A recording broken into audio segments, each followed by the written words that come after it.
আসসালামু আলাইকুম। প্রিয় দর্শক, অন্য মঞ্চের আলোচনায় আপনাদের সকলকে আমন্ত্রণ জানাচ্ছি। দেশে এর গত কয়েকদিনে অনেক বড় বড় ঘটনা ঘটেছে এবং দেশের বাইরেও কিছু ঘটনা ঘটেছে, যেগুলো নিয়ে দেশে অনেক আলোচনা হয়েছে। তো এই আলোচিত বিষয়গুলো নিয়ে কথা বলার জন্য আজ আমাদের অতিথি হিসেবে আছেন আমাদের শুক্রবারের নিয়মিত অতিথি জনাব আনিস আলমগীর, সাংবাদিক ও কলামিস্ট। জনাব আনিস আলমগীর, আপনাকে স্বাগত জানাচ্ছি। ধন্যবাদ ভাইয়া।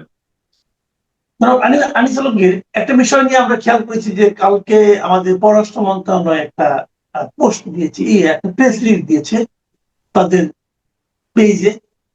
এবং সেই প্রেসটা যদি আমরা আমাদের মানে আপনার রেগুলার যে মেইন মিডিয়া যেগুলো আছে, কনভেনশনাল মিডিয়া, এগুলো যদি আমরা ফলো করি, তো দেখবেন এই মিডিয়াগুলোতে, পত্রিকাগুলোতে, টেলিভিশনগুলোতে এই প্রেস রিলিজের আলোকে আমরা জানতে পেরেছি যে দিল্লিতে একটা কোনো ঘটনা ঘটেছে, যেখানে নাকি সাবেক প্রধানমন্ত্রী উনি কিছু একটা বলেছেন।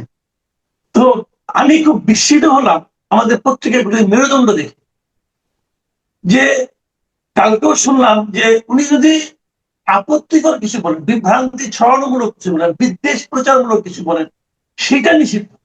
কিন্তু একটা অনুষ্ঠান হয়েছে, ঘটনা হয়েছে, অর্থাৎ ইভেন্টের খবর কেউ বললো না। আপনার কাছে আমার দুটো প্রশ্ন। একটা হলো, এই যে সাংবাদিকতা আমাদের, এটাকে আপনি কিভাবে দেখেন? নিজের সাংবাদিক ছিলেন, সাংবাদিকতার ছাত্র, সাংবাদিকতার শিক্ষক, আপনি এটা কিভাবে দেখেন? আর দ্বিতীয় প্রশ্নটা, আপনি দীর্ঘদিন ডিপ্লোম্যাটিক করেসপন্ডেন্ট ছিলেন। তো এই যে একটা প্রেস রিলিজ গভর্নমেন্ট দিয়েছে, মন্ত্রণালয় দিয়েছে, তার ভাষা এবং আয়তন ইত্যাদি নিয়েও নানা রকম প্রশ্ন হচ্ছে। আপনি দুটো বিষয় নিয়ে আমাকে পরপর একটু বলেন, শুনি। প্রথম বিষয়টা হচ্ছে শেখ হাসিনার সংবাদ সম্মেলন, যেটা আমরা দেখেছিলাম যে যে তারেক রহমান যখন আহ দণ্ডিত হলেন আদালত কর্তৃক, তখনও কিন্তু অতি উৎসাহী আওয়ামী লীগের কিছু আওয়ামী মনা কিছু আইনজীবী হাইকোর্টে গেলেন যে তার বক্তব্য যাতে প্রচার এখানে না হয়। তো কোর্ট যথারীতি আদেশ দিল যে তারেক রহমানের বক্তব্য প্রচার করা যাবে না, এবং আমরা তখন তো খুবই সক্রিয় মিডিয়াতে, আমরা ওনার কোনো বক্তব্য আর প্রচার করতে পারি নাই কোনোদিন। এবং বাংলাদেশে সোশ্যাল মিডিয়া ছাড়া তারেক রহমান দীর্ঘদিন যতদিন লন্ডনে ছিলেন, ওনার বক্তব্য ঠিক ওইভাবে আর কোনো মিডিয়াতে যায় না। এবং আপনার নিশ্চয় খেয়াল আছে, এক একটা মিডিয়া আপনার তারেক রহমানের বক্তব্য প্রচার করেছে বলে বন্ধ করে দিয়েছিল, ওই যে একুশে টেলিভিশন। আহ, তো সব দিক থেকে তো এখন আবার যেটা হলো, একইভাবে আদালতের দোহাই দিয়ে শেখ হাসিনার কর্মকাণ্ড বা কোথায় কি করছেন কি বলছেন এগুলো নিষিদ্ধ। তো এটা দিয়ে যেটা হলো যে মানুষের যে জানার অধিকার, জানার যে আগ্রহ, সত্য মিথ্যা যাচাইয়ের যে ব্যারোমিটার, এটা বন্ধ হয়ে গেল। এখন একতরফা প্রচারই হবে। মানুষ মানুষ মানে সত্যটা বাছাই করার ক্ষেত্রে বেগ পেতে হবে, কিন্তু এটাই শেষ না। বেগ পেতে হলেও সোশ্যাল মিডিয়ার এই যুগে, যখন ইন্টারন্যাশনাল মিডিয়া খুবই ওপেন, সেই জায়গায় আপনি কিন্তু এটা আর খুব যে কঠিন হয়ে যাচ্ছে তা না।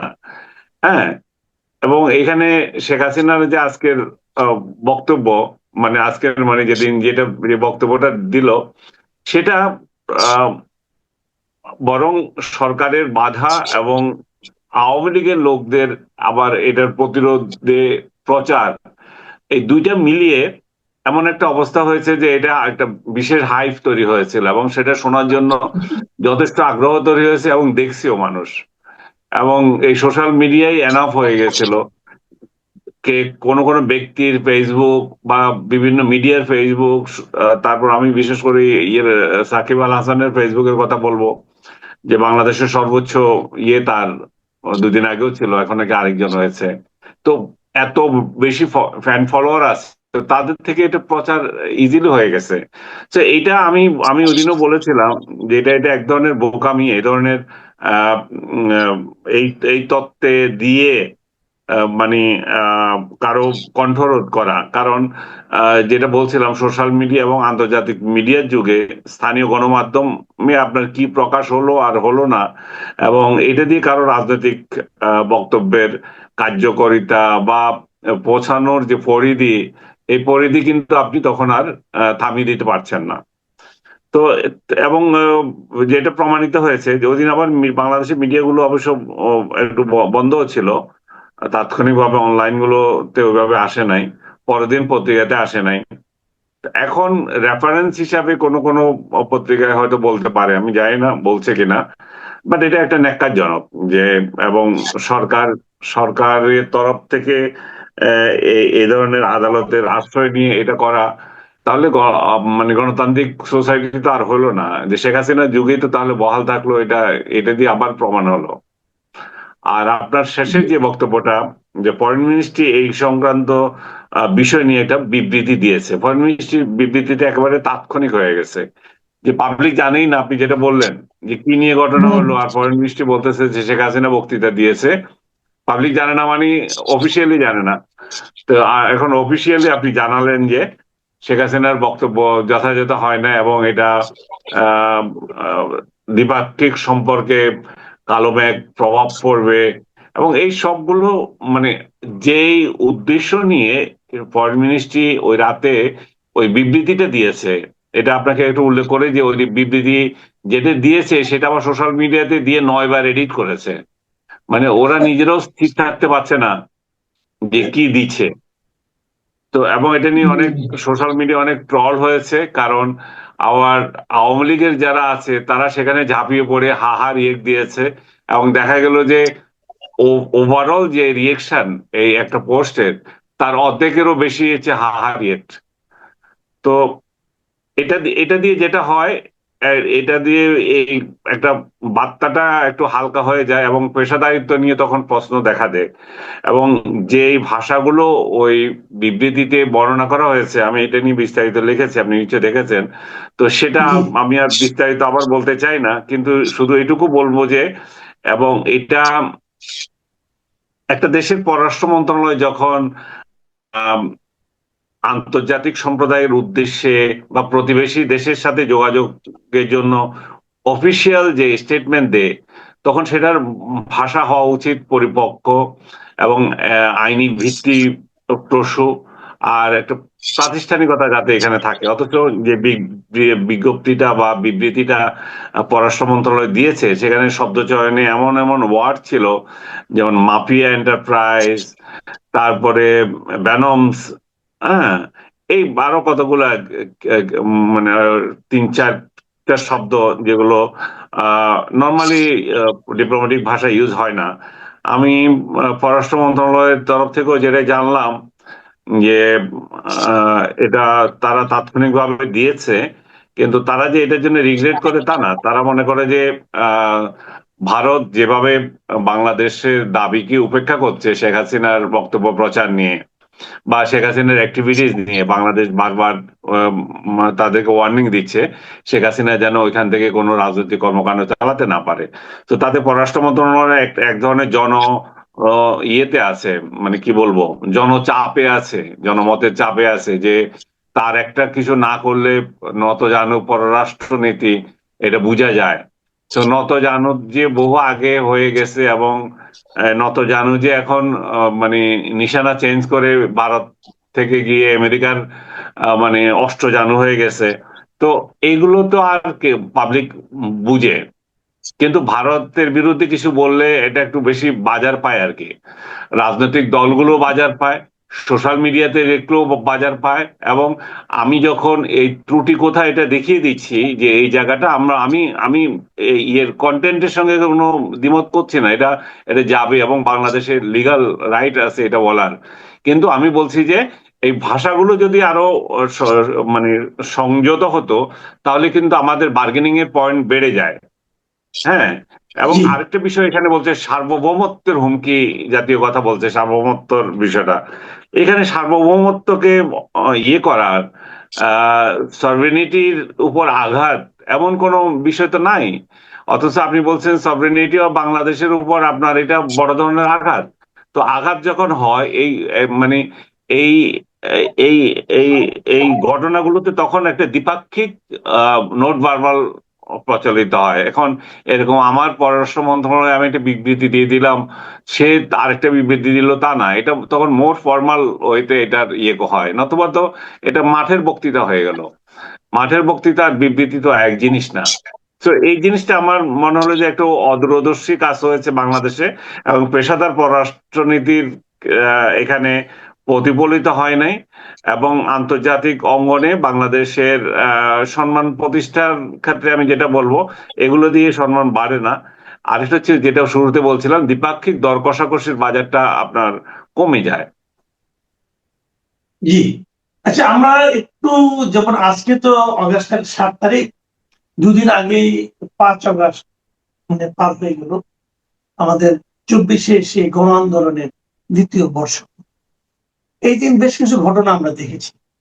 একটা হলো আমাদের মুক্তিযুদ্ধ স্মৃতি জাদুঘরের উদ্বোধন হলো, এবং এখানে আমরা দেখলাম যে আমাদের তারেক রহমান প্রধানমন্ত্রী উনি গেলেন, তার সঙ্গে আমরা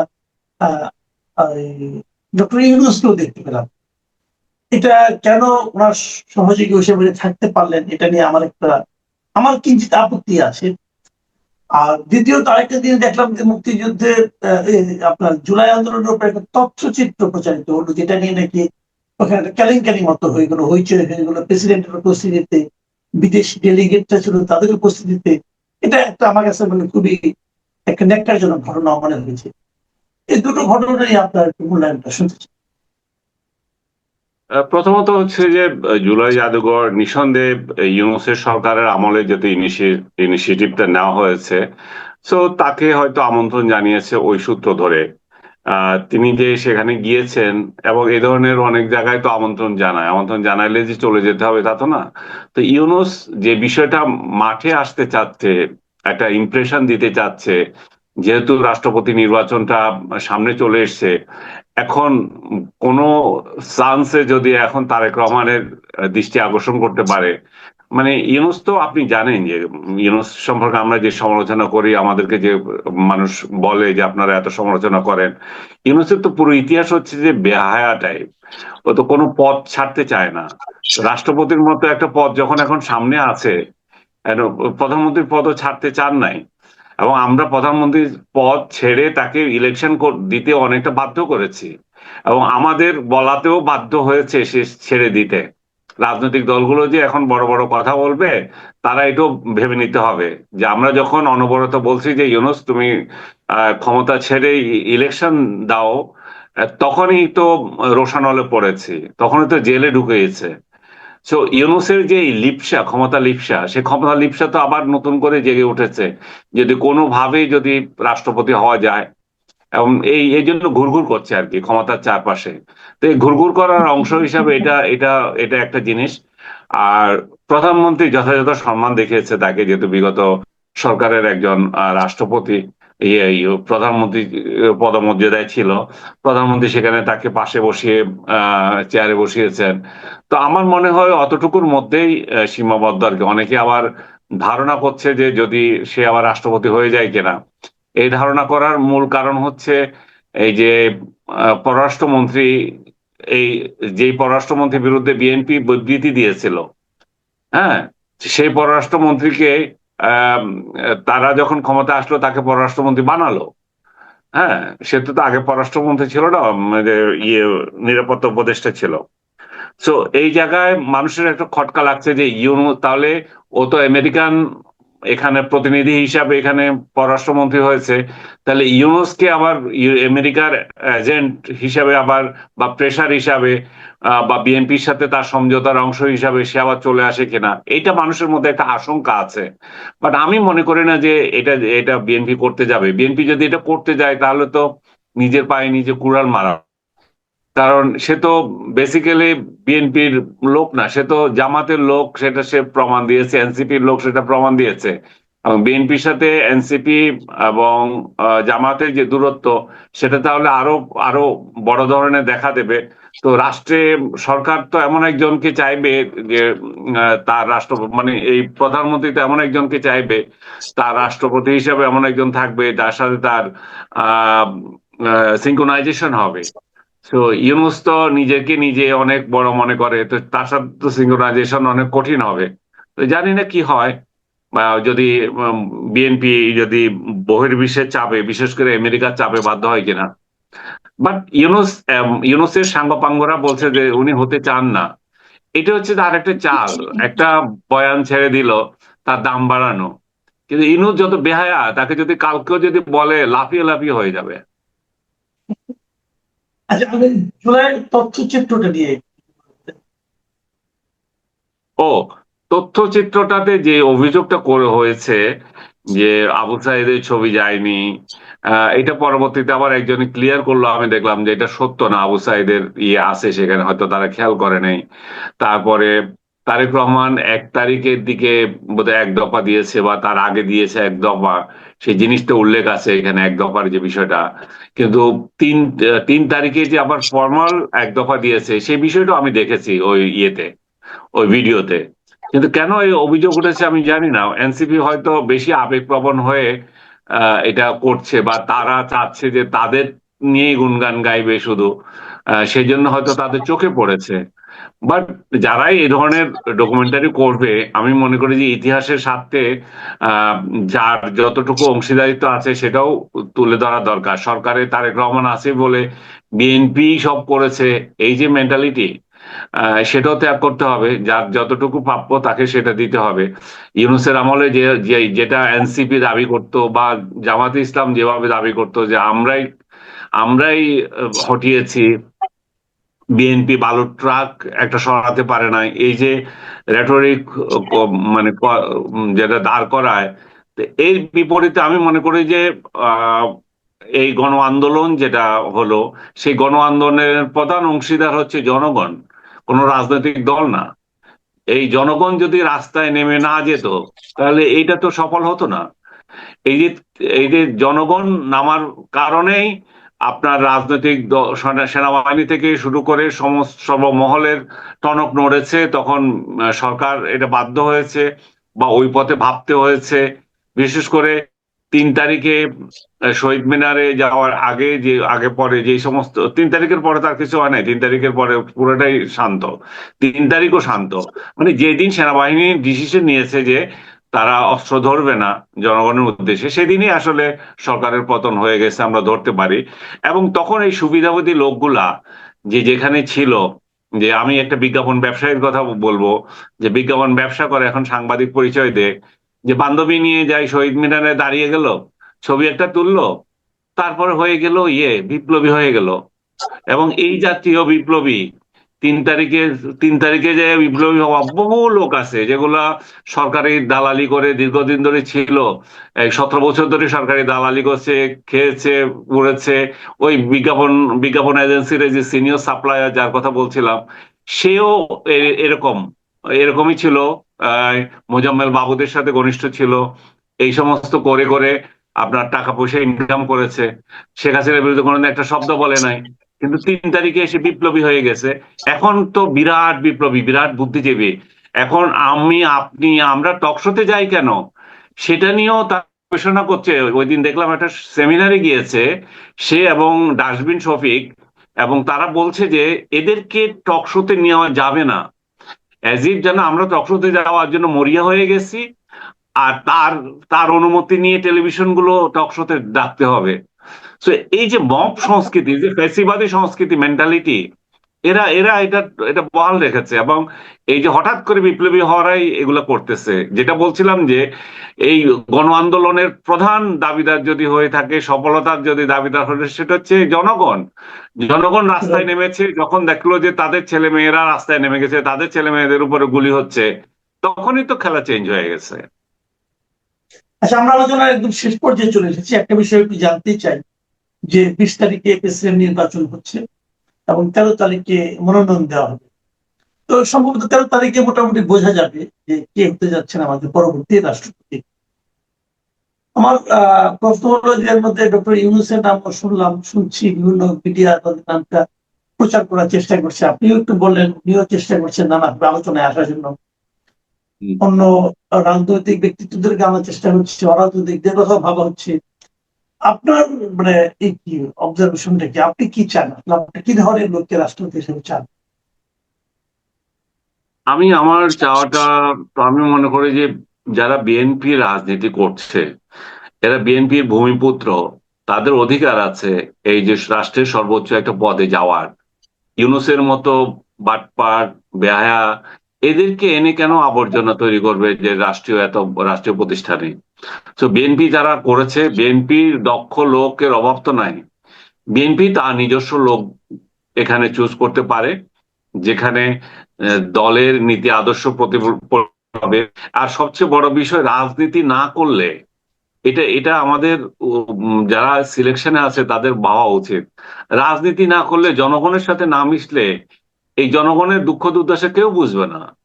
এগুলো আমলা বলেন, অমুক বলেন, আমরা যে ব্যর্থ হয় তা বলছি না, কিন্তু জনগণের কাছাকাছি যাওয়া, জনগণের দরদ বোঝা, এটাতে রাজনীতি না করলে কেউ এটা আয়ত্ত করতে পারেনি। ইনহেরিট করতে হবে রাজনীতি দিয়ে, মাঠ দিয়ে।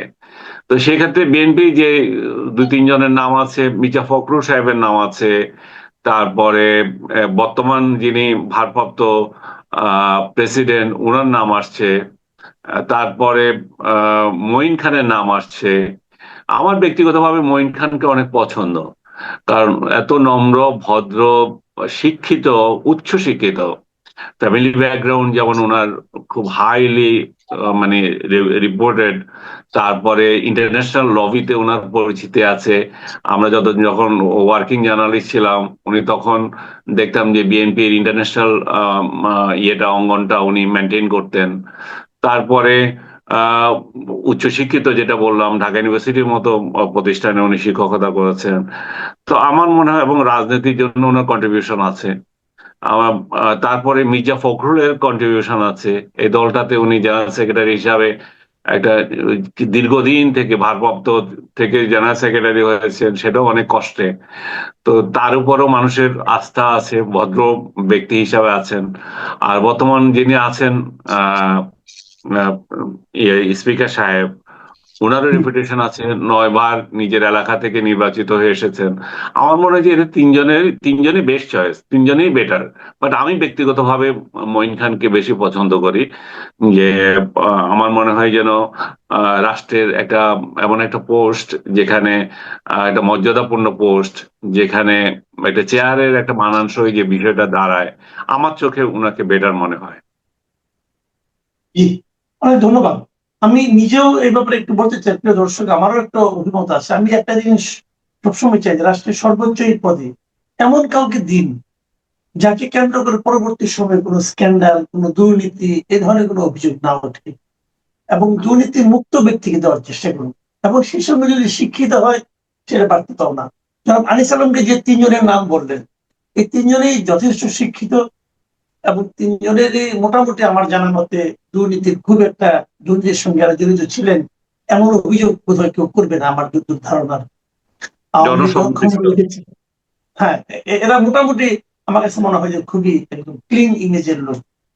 তো দেখা যাক, তারপরেও যেহেতু এখন দায়িত্বটা সম্পূর্ণভাবে স্থায়ী কমিটি তারেক রহমানকে দিয়েছে, কাজে উনিও কি পছন্দ করেন, আমরা অপেক্ষা করে থাকি আর কয়েকটা দিনই তো। প্রিয় দর্শক, এখন এ পর্যন্ত। আপনারা ভালো থাকবেন। আল্লাহ হাফেজ।